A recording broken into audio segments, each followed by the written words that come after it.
देवो महेश्वरः जी। गुरु साक्षात् परब्रह्म तस्मै श्री गुरुवे नमः। ओम भूर्भुवः स्वः तत्सवितुर्वरेण्यं भर्गो देवस्य धीमहि धियो यो नः प्रचोदयात्। अस्तो मा सद्गम्य तमसो मा ज्योतिर्गम्य मृत्योर्मा अमृतं गम्य। ओम सहना भवतु सहनौ भुनक्तु सह वीर्यं करवावहि तेजस्विनावधीतमस्तु मा विद्विषावहि। ओम शांति शांति Shanti Om. So in this class we are studying Ashtavakra Gita. So your books say Ashtavakra Samhita, it's the same thing. Okay, we started our chapter number 8, where Rishi Ashtavakra is speaking, and we could do only 2 verses last time, so let's try to finish this chapter. So let's start with the number 3. Tada bandha yada chittam saktam kasu api drishtasu tada mokshaha yada chittam asaktam sarva drishtasu. Tada means then, band is the bondage. Yada, when, chittam, the mind, the deeper part of mind, saktam, attached, ka asu api, to any, drishtishu, sensory perceptions. Tada mokshaha, then freedom. Yada chittam, when that mind, the chit, asaktam, unattached. Sarv drishtishu, in all sensory perceptions. It is bondage when the mind is attached to any of the sensory perception. It is freedom when the mind is detached from all sensory perceptions. So we saw in the last 2 verses, Rishi Ashtavakra indicated that sensuousness in the mind is the bondage. Okay? And the detachment from that is the freedom. So it's not a detachment from the outer mind. He's using the word chit over here. So it's not a mere detachment or a superficial detachment. It's not just throwing everything away. It's a detachment from your chit. That is the key word over here. Not the man only, but the chit. Okay? So inner mind. Only then we will have the effective freedom in our outer mind also. Okay? So that's why this Rishi Ashtavakra is very careful. Jyoti, what page is it?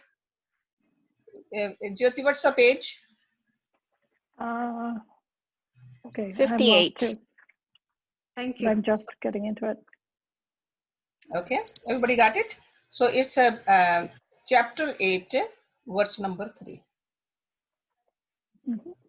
So all these sensory perceptions, and we should be familiar with all our senses, our eyes, our ears, our nose, our touch, taste, all of them, any one of them, when it gets attached, the information goes in and we become bondaged. So that's why the rishis, they say, to live susceptible to the various perceptions is ignorance. That is what agyan is. And it will bring bondage. We know that we see something, then we want it. And our mind doesn't rest until we have it. If we cannot have it, we feel agitated. If there is somebody else who just becomes a hurdle in us acquiring that object, that person becomes our enemy. And For some reason, if we get that object also, we are not satisfied there. We want more. Greed, arrogance, attachment. That's what he's talking about over here. So to learn to live in detachment of the perceived world is freedom. Then he says in number 4, Yada na aham tada moksha, yada aham bandhanam tada, matvaha iti hilyaha kinchit ma grihan vimunchma. Again, yada means when, na means not, aham is I. The sense of I amness, aham. Tada means then, moksha, freedom. Yada when, aham I, bandhanam, bondage. Tada means then. Very simple Sanskrit. We all are familiar with these terms. Matvaha. Matva means knowing. Iti means thus. Helya. Helya means playfully. Khel khel mein. Kinchit, anything. Ma means not. Grihan, accept. Vimunch, reject. Again, ma means not. When there is no ego. So this I really, aham means ego over here. When there is no ego, I, there is freedom. When there's an ego, I, there is a bondage. Yada na aham tada moksha, yada aham bandhanam tada. So this bandhan is only because of this ego.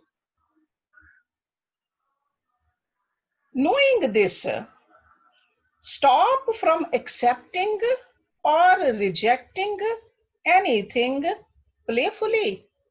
Playfully means don't become so careless about it. Be very careful. Acceptance and rejection both. And according to the Yoga Sutras, what were those terms Rishi Patanjali used? Rag and Dvesh. Rag is the attachment. Attachment means you are accepting it, you want it. Dvesh means you want to reject it, you just don't want anything to do with it. So he says, know this. This I is the one, this aham is the one which is the cause of the problem here. So do not get attached, do not run away from something, and do not run to something. Okay, take it seriously. So in this closing verse of this chapter, Ashtavakra is warning us. When he says Helya, that means a warning to us that we should not even playfully or even as a joke accept any perception. Okay, or even when we reject also, be careful how you are rejecting, because sometimes by rejecting also, we are solidifying our ego. Can It you give an reminds me of example? a popular saying, just 1 second, popular saying that a person earned a lot, became very rich. There was an I in there. Oh, I have achieved all that. I got so much. Then in the presence of a certain guru, in the presence of a certain scriptures, he just developed the detachment. The worldly pleasure is not in all this materialism. He gave away everything. But in that giving also, that I remained, that I am detached, I gave away. So there was a big I, aham, when he earned it, big I when he gave away. So there's no moksha, there's no freedom in either situation. So that's why Rishi Ashtavakra is saying, even in playfully, don't just take it lightly. Okay, so remember the eyes of the steady wisdom. You got to get rid of this bondage. Now, continuation of this is the next chapter. And over here in this chapter, Rishi Ashtavakra is recommending a three-forked effort. Because in order to reach there, we got to make an effort. This is what the sadhana is all about. See, realization doesn't happen just like this. Because we have been playing in this Maya for so long, it will take some effort to get out of this Maya too. So three-forked effort we need to make. He calls it a triple means for self-realization. One is nirved, that means indifference. Second is Samhita, equanimity. And the third is yukti, logical reasoning. So indifference, equanimity, and logical reasoning. And each one, it's not that one is more important than other two. It is each one of these is reinforced by the other two. Hersh, what's equanimity in Hindi? Samhita. Samhita. Samhita. Sorry, Jyoti, was there a question before I started this?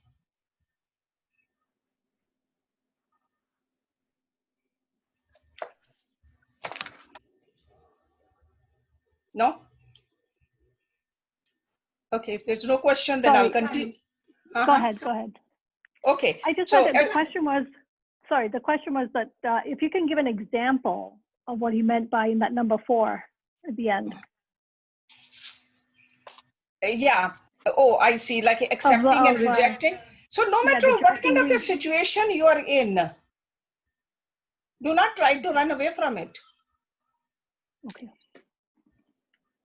You are there to do something. Those are your karmas. You got to play with that, but don't take it lightly. Do not run away and do not get attached either. Okay. Just learn to live a life like a two examples yogi gurus give us. One is the lotus flower. The other one is a turtle. Okay. Okay. Got it. So just live like a lotus flower in the situation you are in. Do not get attached and do not push it away. Okay. Thank you. Okay. So going to this chapter 9 now. So yes. Hersh, one other question also. On the, you were explaining nirved, samata, and yukti. So Yeah. what do we do with these? That this These is what are three words we are going to learn in this chapter. Okay, these are like a sadhana we need to do, keeping these three in mind. What is the first one? First one is indifference, nirved. Second one is samata, equanimity. And third is yukti, logical reasoning. So these, what I was trying to tell you, all these three, we got to, they are for the body, mind, and intellect. These are the three equipment given to us by God. Indifference to the enchanting objects of the outer world is a discipline for the body. Okay, body means the senses are also part of the body. Having a full control over the eyes and the ears and the nose and the hands and the legs and all that, that is what this first one is. Okay, so indifference to the enchanting objects of the outer world. That's a discipline for the body. Equanimity is when we maintain our mind calm so that it does not dance between the likes and the dislikes. That is an exercise for the mind. Normally mind says, I like this, I don't like this. We don't even say like and don't like. These days we even use the word love and hate. even extreme of like and dislike. But over here, this yogi guru is telling us, don't even have this. Do what you are supposed to do without having your mind fluctuated between these two extremes. That's called a samhita. And then the third one, yukti, to learn to logically reason or reason out the illusory nature of the world around. And then detect the eternal self. Is it training for the intellect? So with the intellect, we understand whether it's a temporary or whether it's a permanent, whether it's a Maya or whether it's a Ishwar. So that's why I said these are the three disciplines he is giving it to us to practice. So Nirved is for the body, Samta is for the mind, and the Yukti is for the intellect. Remember this. And all three are to be integrally followed at all these three levels. Because as human beings, we have a body. Harsh, can you please explain again indifference, nirved? Indifference is nirved. We'll look at the definitions of this according to the Ashtavakra later on. I'm just giving you only a preview. Okay, thank you. Okay. So nirved is at the body level. Just remember that. Samta is at the mental level. And yukti is at the intellectual level. Okay.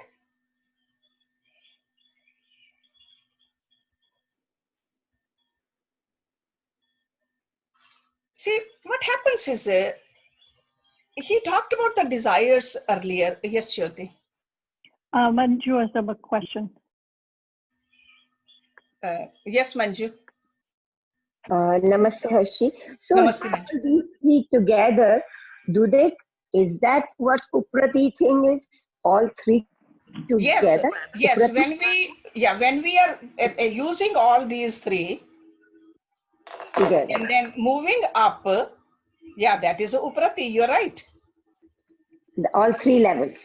All three levels, yes, because you don't want to leave one of your equipment out of balance. You want to use all these. See, just like when we were little, didn't we do the braiding of our hair? Yeah. Your granddaughters, if you are doing it, we make 3 strands, right?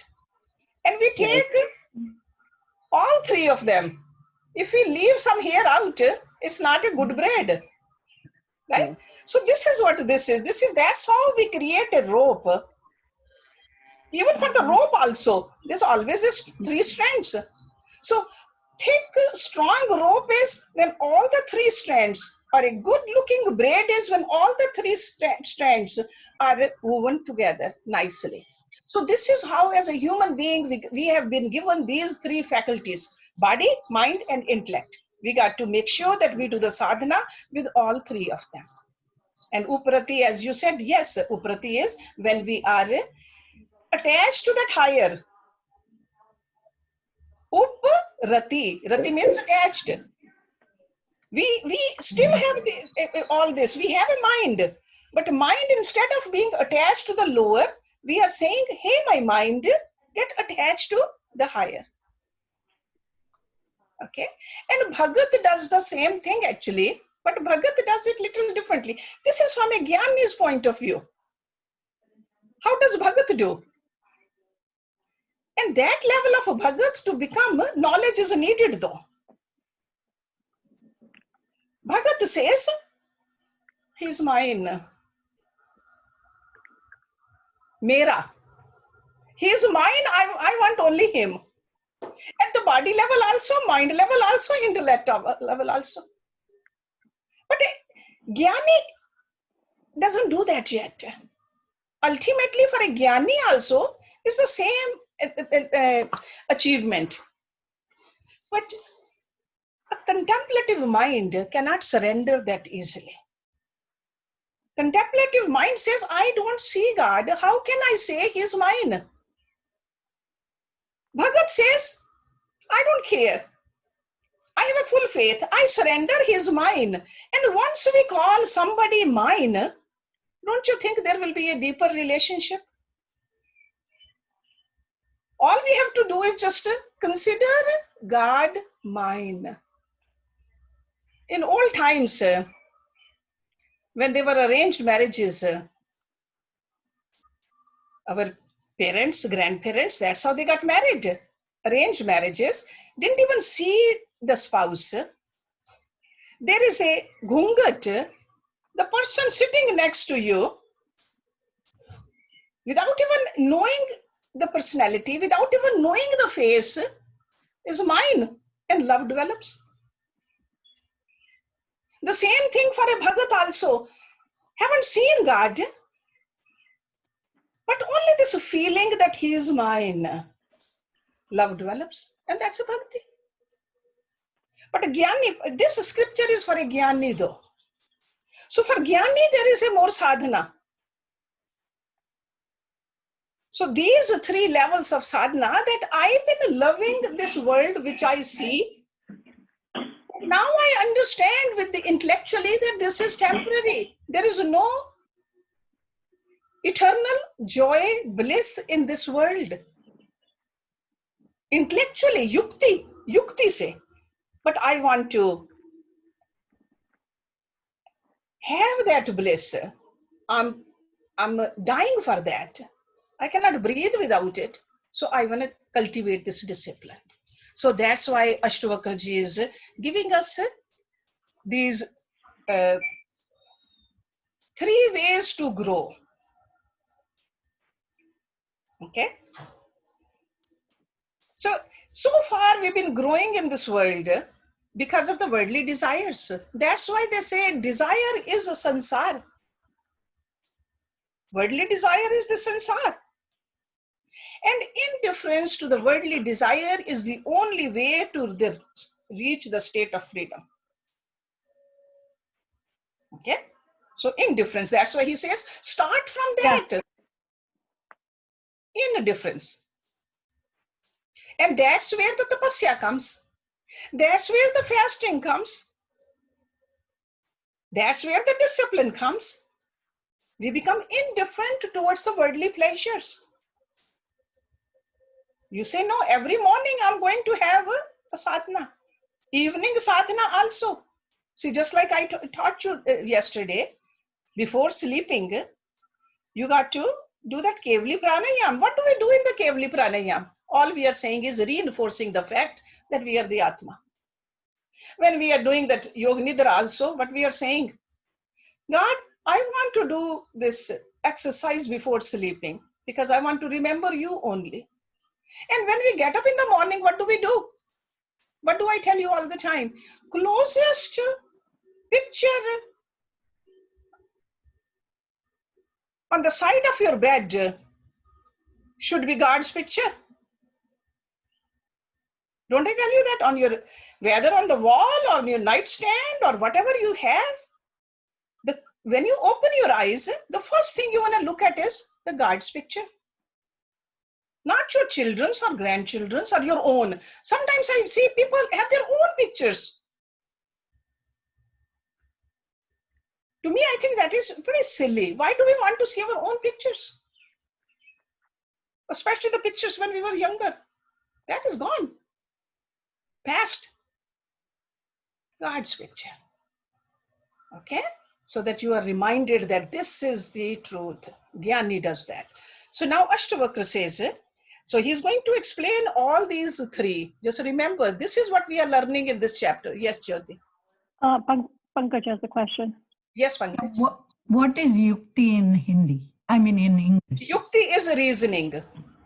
Oh, okay. Thank Reasoning we do with the intellect. Equanimity we do with the mind. Discipline we do with the body, predominantly. Okay? So that's why I said that these 3 levels of sadhana we all need to do. And we all have intellect, we all have mind, and we all have body.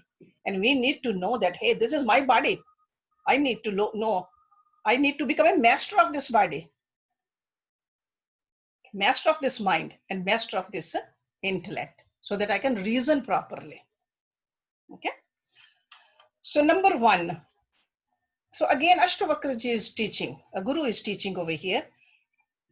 Krita akrite cha dvandane kada shantane kasyava evam gyatva ihi nirvedat bhavatyag paraha avrati. Krit akrite. Krit is like doing something. Over here, like duties performed and not performed. Okay, krit and akrit. Doing something and not doing something. Cha means and, dvandane, pairs of opposites.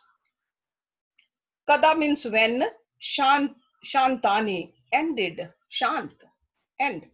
Kasya, whose, va means or. Evam means thus, gyatva, having fully inquired, having fully known.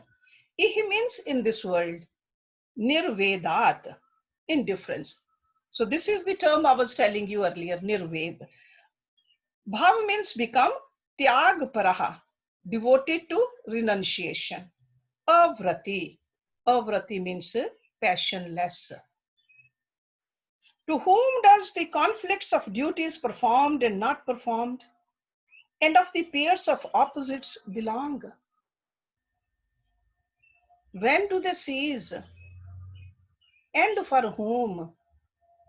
Having thus fully inquired, through complete indifference to the world, become passionless and be devoted to renunciation.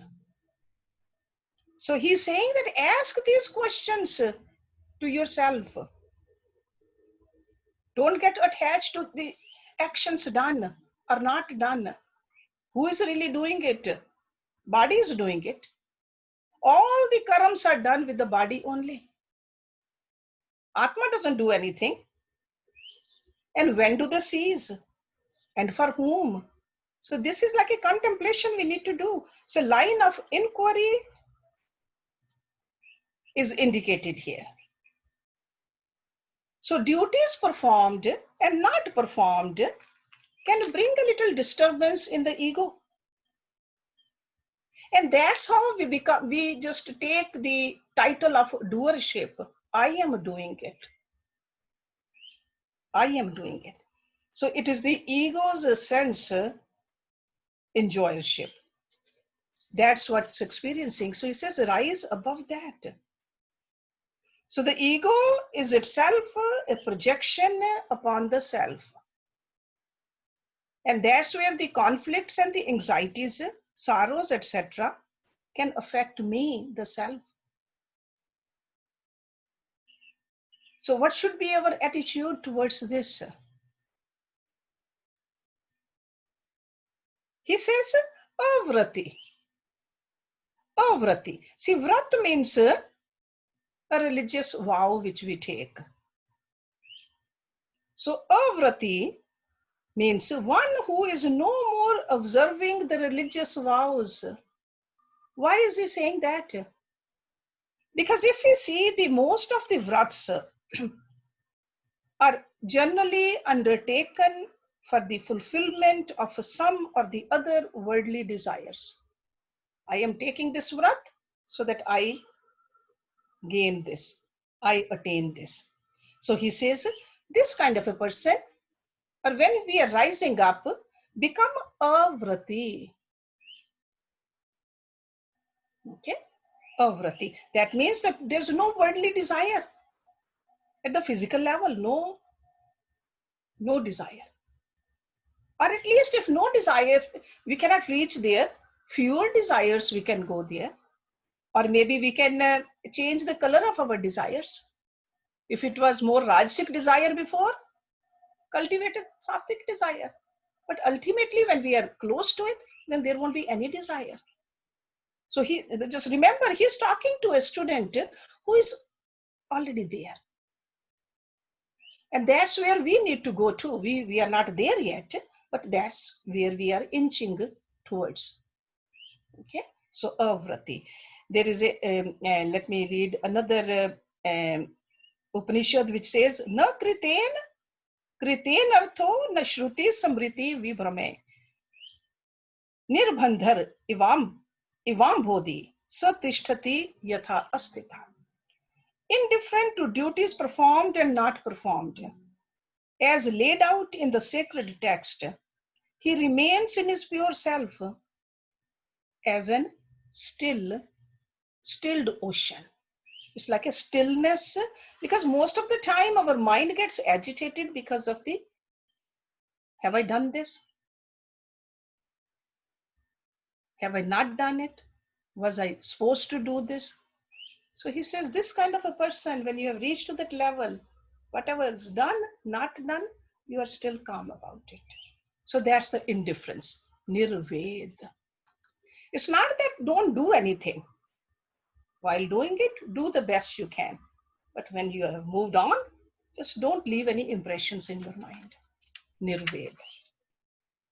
Then he says, kasye api tat dhanasya lok cheshtaha va loknat jivete chaha bubhukshaha cha bubhukta upshmam gataha. Kasya means whose, api means even, tat, my son. Dhanyasya, the blessed one.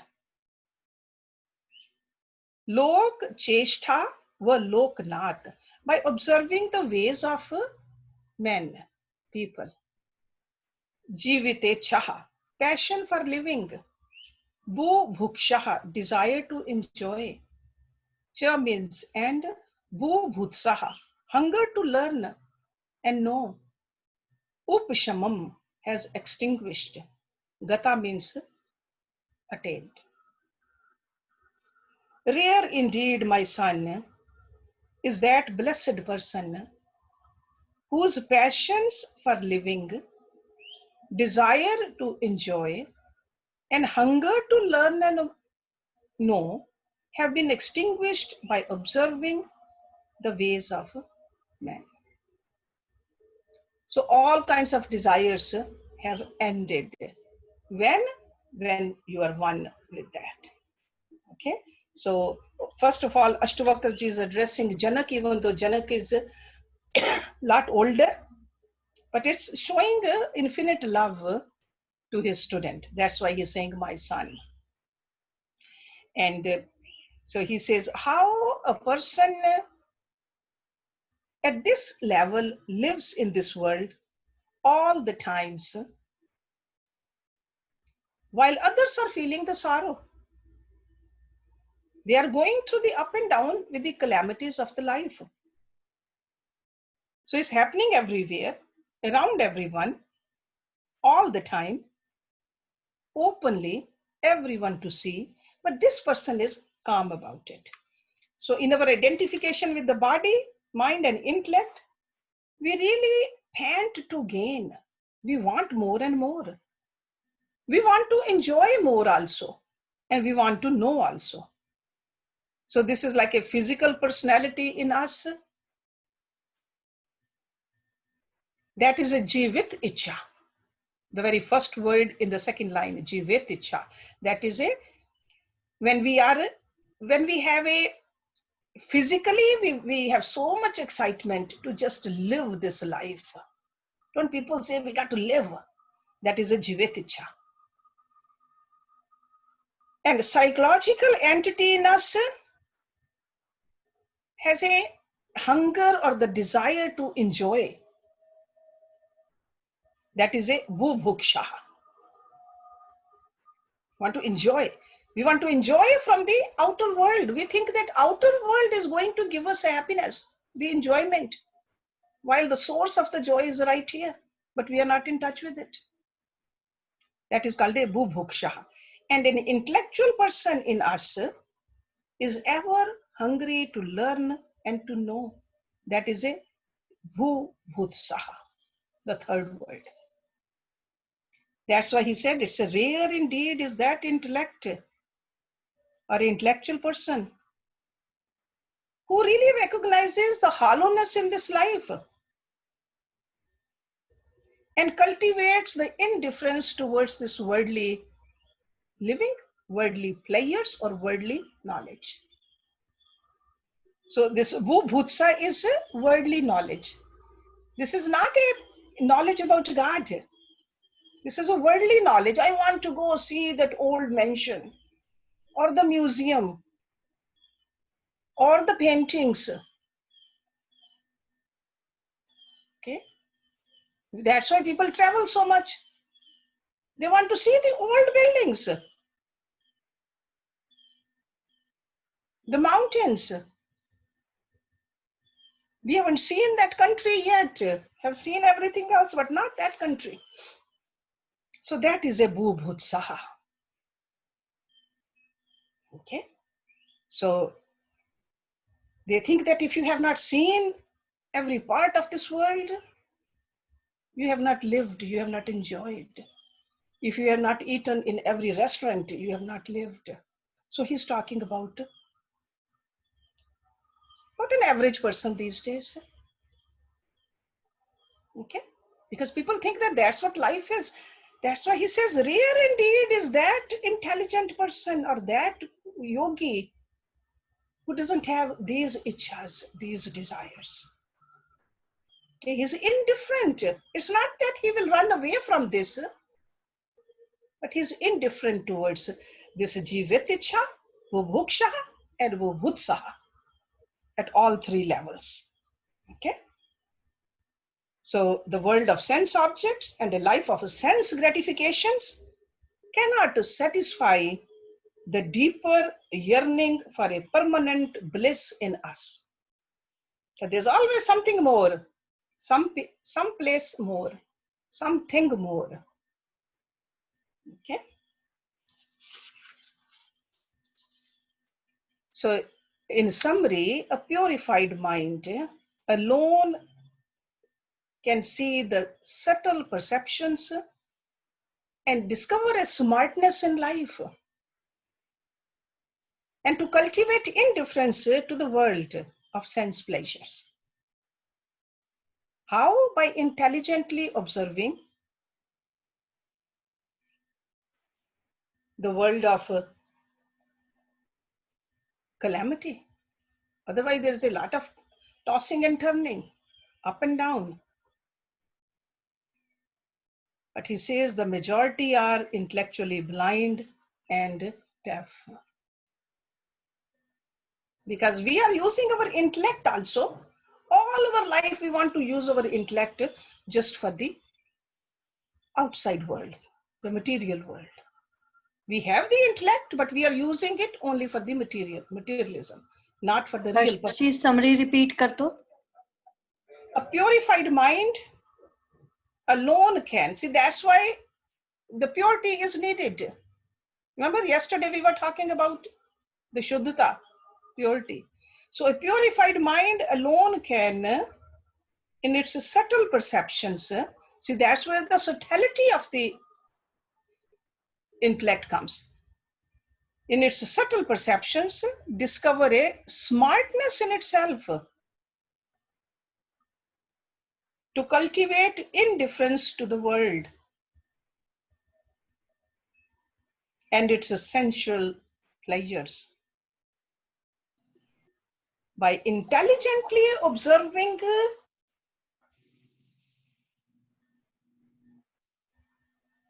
the world around him. Okay? Hersh, Yes. this is Poonam. In the last verse, he was talking to Janak about the going beyond the duties, right? So now we are to assume that he has gone through that process of doing the duty, do your duty, and he has raised himself. Let's say he's much more beyond where Arjun was. Mm-hmm. Because Krishna had to keep on telling him, do your duty, do your duty. But Janak has gone beyond that, where the idea of doing your duty is no more relevant. So now he can go beyond doing his duty. That was my question. How many steps are in between from do your duty to going beyond the duties? How much is there? What is in between? Oh, so you're saying what is in between Arjun's state and Janak state. Janak's state? Yeah. See, so he is saying, his guru is saying, whatever you are doing, not doing, do not pay so much attention to it. Because you are doing it. But don't think you are doing it. And Arjun wanted to run away. You are right. You are saying that Arjun wanted to run away from his duty. I am thinking Arjun would be, in the beginning at least, he was like us. We Yeah. didn't know what is our duty, and then Krishna had to come and say, do your duty. Just don't worry about the fruit, do your duty. Yeah, because Arjun got attached to the fruit, and that's where he got disturbed. Exactly. And So, Janak is already there now. He is at a higher level. what is in between? Is there anything in How between? many stages? We don't know how many stages. It depends upon the person to person, right? If you go back to the Gita, between Arjun state and a Janak state, there's only one chapter in between. See, from that one chapter, you can make several stages. But these are the 3 chapters which really shows us where Arjun was and where Janak has come. Yeah. See, you remember there's a Karma Yoga chapter, Yeah. then a Gyan Karma Sannyas Yoga chapter, Yes. Yeah. then a Karma Sannyas chapter. So Janak has reached to that Karma Sannyas. Yes, yeah. And in between there is a Gyan Karma Sannyas. So Lord Krishna is telling Arjun to become a Karma Yogi first. Because he was not even there yet. Yeah. Karma Yogi does not get affected by the fruit. Arjun was getting attached to the fruit. Yeah. He was getting disturbed by the fruit. So Arjun was not even at that level yet. So Lord Krishna pushed him to that Karma Yogi level. And the next stage where we need to, so first we need to come to that level. That don't get perturbed with the fruit. Don't get attached to the fruit. Don't do the actions because of the fruit. That's a Karma Yoga. Then Gyan Karma Sannyas is what? That seeing God everywhere. So that is the stage. So if we think that we are already at a Karma Yogi level, climb up to that where you see God everywhere. And then comes where Janak is, that I'm not even doing it. Because Atma doesn't do anything. Right? Yeah. So the stages, according to the Gita, those 3 chapters you can look at. But in each chapter, to go towards the next level, there could be several mini steps also. Got it? So just keep that in mind. That it is very interesting. Even to become a Karma Yogi, we got to learn to do more and more sattvic actions first. Harsh ji Good ये actions. नहीं समझ आया Just one second, let me finish this. Good actions. Right now, maybe we want to do the good actions because we want good fruits. Because most of the times we want to do whatever action, but we want good fruits. So change that equation a little bit. Good actions because we want good fruits. Then in Chap, good actions, that has become your nature, regardless of the fruit. Right? Detachment from the fruit, then you are a Karma Yogi. Because as a Karma Yogi level, God has not come into the picture. God comes into the picture only in the 4th chapter. Yeah. 4th chapter, Gyan, because that is what the Gyan is. God is everywhere. Okay? And then the next level, I'm not even doing it. Then you are acknowledging yourself or realizing that you are part of God. And God doesn't do anything. So there are a good question.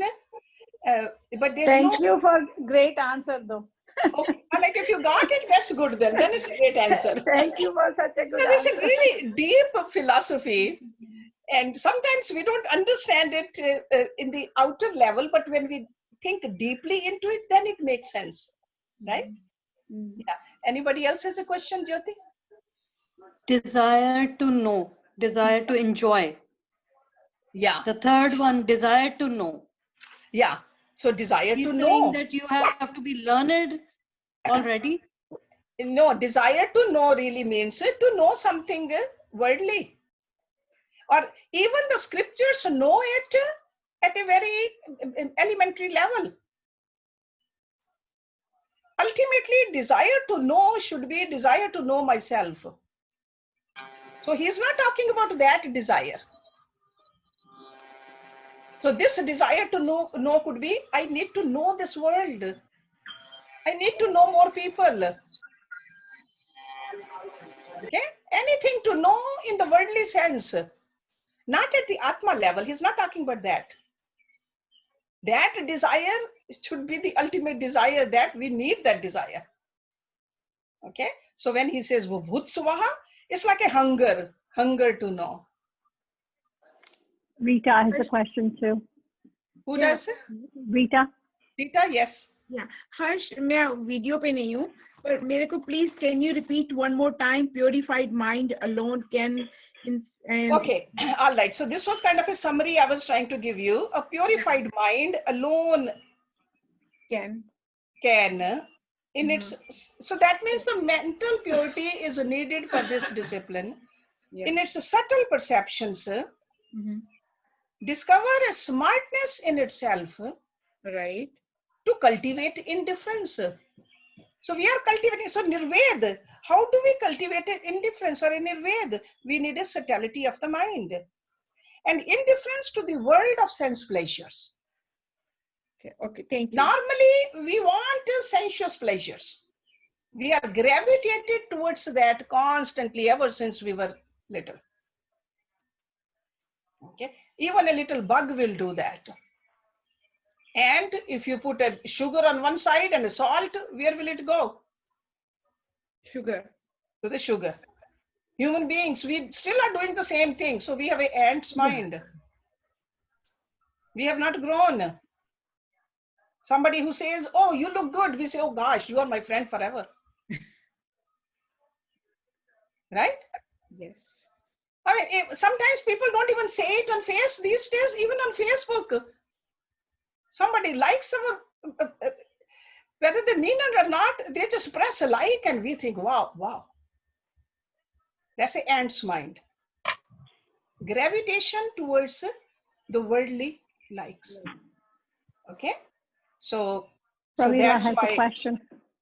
Who does One it? more question. Pramila. Yes, Yes. Pramila. Harshi, Anji. you had 3 levels just before this purified desire. What are the 3 levels? I missed those. See, those 3 levels are in this second verse, the second line, Jiviticha, Bubukshaha, and Bubutsaha. These are the 3. So passion for living, desire to enjoy, and hunger to learn. So that's what he's talking about. Work on that. Okay? Passion for living. Passion for living, that we want to live. There's a worldly living, a physical level. Desire to enjoy through the senses. And hunger to learn just only at the intellectual level. Without realizing that why are you learning? The learning has to have some kind of it should bring some calmness in us. It should become some kind of it's like a bliss in us, the peacefulness. Otherwise, if you're learning, going out, seeing things, and at night we cannot even sleep. What kind of a life is that? So he's just dissecting it for us. Okay. We are familiar with all this actually. It's not a news to us. We are familiar, but we need to work on it. That's what he's telling us. Let's do one more verse and then we'll stop. Anityam idam sarvamev tap tri taye dushitam asaram ninditam heyam iti nishittehe shamyati. Anityam. transient. Idam sarvam ev, all this world indeed. Tap triye dushitam, filthy with the triple misery. Tritap. Asaram, worthless. Ninditam, contemptible. Hayam, rejectable. Iti means thus, nishchite, knowing for certain. Nishchit. Shamyati becomes serene. The man of wisdom becomes serene by realizing that this world indeed is transient. That means temporary. Filthy with the triple misery. Worthless. Contemptible. And as something to be rejected. Rejected over here means detached. So who realizes this? A man of wisdom. A person who has done this sadhana finally realizes this. So then what happens? He doesn't have the jiviticha, bubuksha and bubutsaha. So those were in the previous verse. Those are almost like a tragedies of a human being with a blind and a deaf intellect. So intellect has been given to us to realize this, but we are using that intellect to get attached to something which is so temporary. So that's why in this verse, Rishi Ashtavakra is stating a very logical conclusion of an intelligent person when he evaluates without prejudice the worldly drama which is being played everywhere. So the man of wisdom becomes serene in this way. So there's a shanti, there's a peacefulness. While living in this world, it's not that a shanti comes, the peace comes after leaving the body. While living in this world, there is a serenity in the mind. And on the other hand, the ignorant person who doesn't realize this suffers from conflicts, contradictions, confusions, can't even make a proper decision. So he is talking about a man with wisdom is always serene. That's why don't we always talk about that if we are on this path walking, how do we know whether we are improving or not? If there is no disturbance in the mind, regardless of the disturbance outside, that means there's an improvement. Okay? See, outer world, we don't have much control over it. Inner world is our world. And that's what we are cleaning, that's what we are working on. So this shamyati, this peacefulness, this serenity is internal serenity.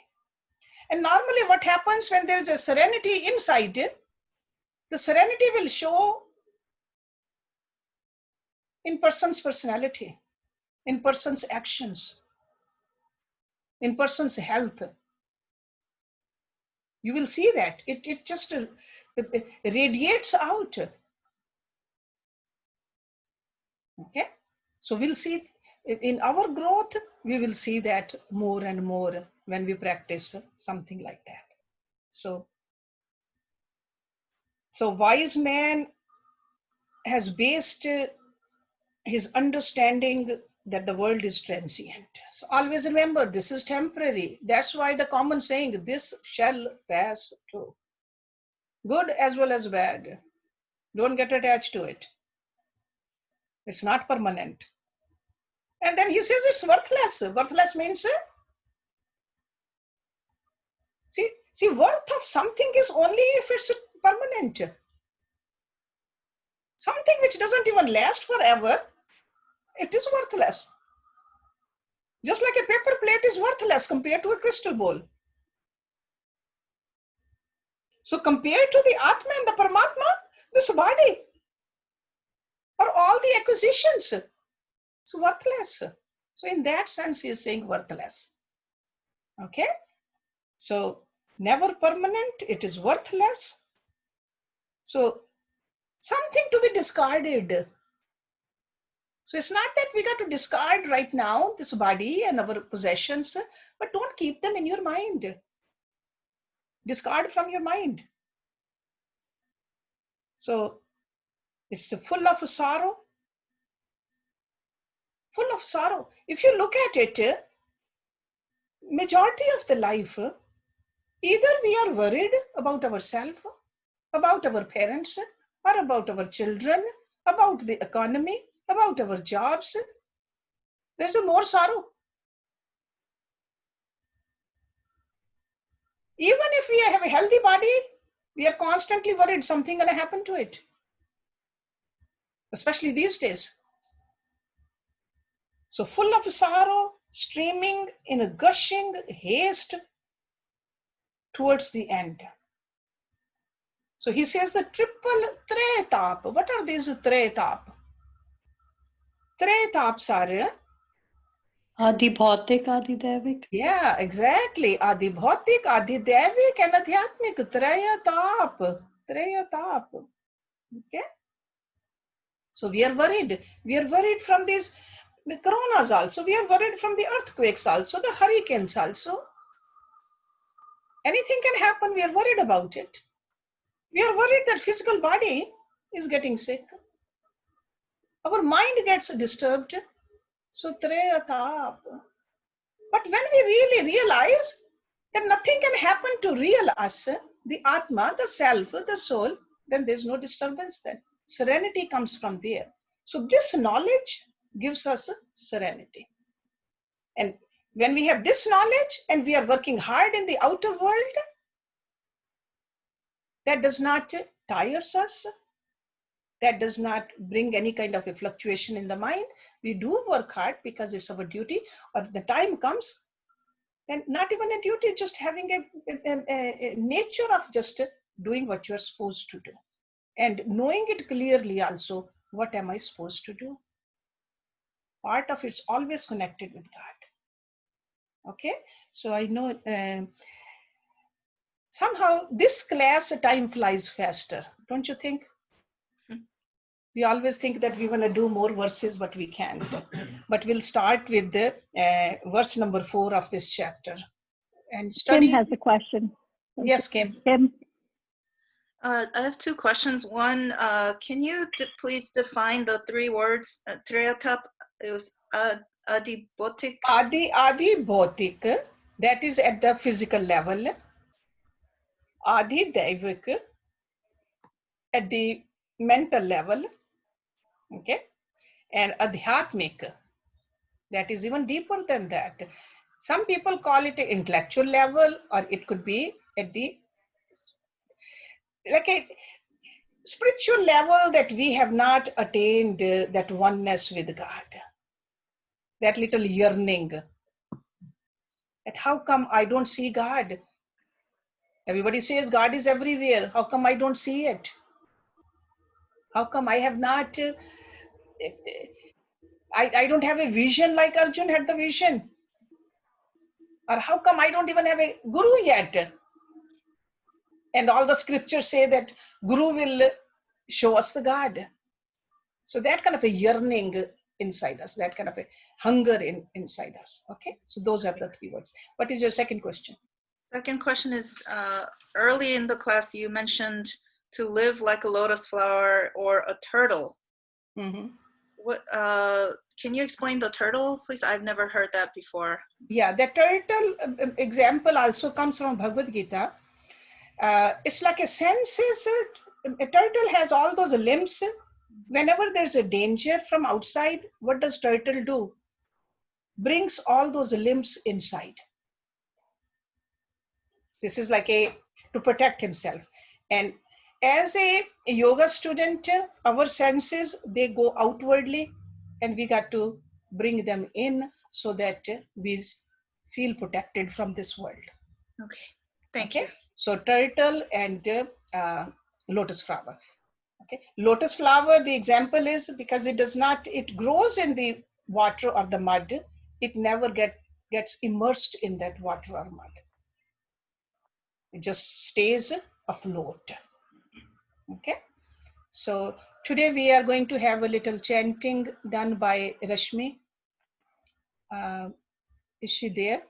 Yes. Yes. Okay, so keep everybody muted. Rashmi will sing, and after that you can ask questions. So then we'll end the class. Okay. All right, Rashmi. Thank you. Namaste, everybody. Namaste. Namaste. This is a small bhajan, and the chanting will come at the end. Bhajan is Anurag Jayavanti. I just learned some bondage about it, and then I made the lyrics. It's about lockdown.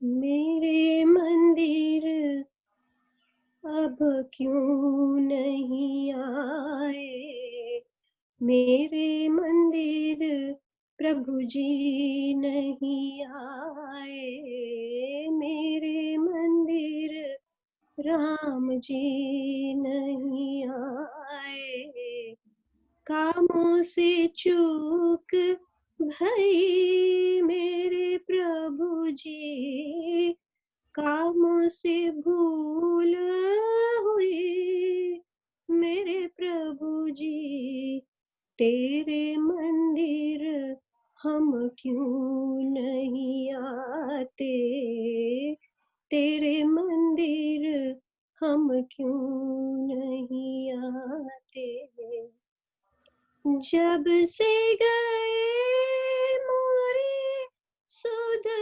Nalini, जब से गए मोरे सुध नलिनी, अब तो दरस दिखलाओ मेरे प्रभु जी, अब तो दरस दिखलाओ मेरे प्रभु जी, मेरे मंदिर राम जी अब आओ, मेरे मंदिर श्याम जी अब आओ, मेरे मंदिर अब क्यों नहीं आए, कामों से चूक हुई मेरे प्रभु जी, कामों से भूल हुई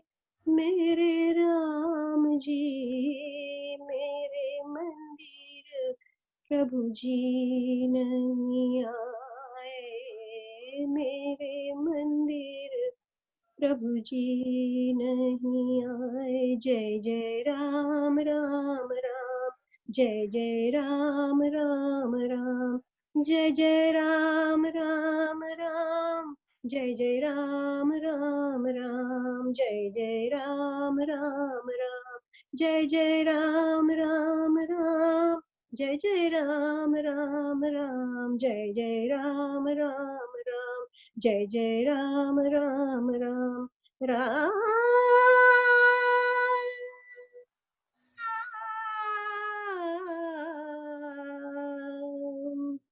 जय जय राम राम राम, जय जय Ram Ram. Namaste. Thank you very much, Rashmi. That was beautiful. That was beautiful. So anybody else has any question?